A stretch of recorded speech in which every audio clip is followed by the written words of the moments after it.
Stop scrolling and let's spend a minute in the Bible together. We're in John chapter 2, and Jesus and some of his new friends are at a wedding. Weddings in Jesus' day were not like today. They went for like a week, and there was supposed to be enough food and enough drink to last for the entire time, and it was meant to be provided by the groom and his family. But something's gone wrong. They've run out of wine. Well, here Jesus performs his very first miracle recorded in the Gospel of John. He turns the water into wine. Now, the question you might be asking is, why would Jesus go to a wedding where they've run out of wine and turn the water into more wine? Well, we get the answer in chapter 2, verse 11. This is what John says.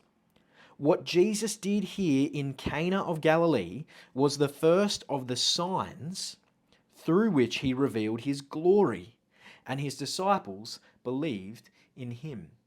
If you remember, John's reason for writing is so that you would see the things that Jesus did and said, and that you might believe in him and receive eternal life.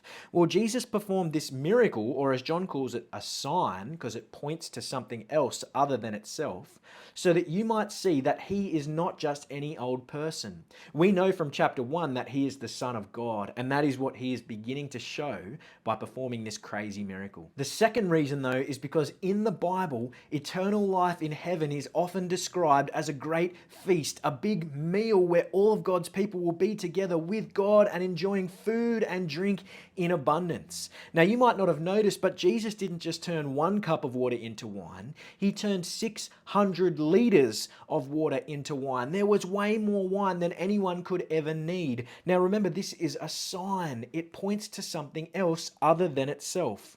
Jesus is showing us that he came to bring abundance and life and blessing with him forever in eternity in heaven. The wine points to God's blessing of eternal life in heaven with Jesus.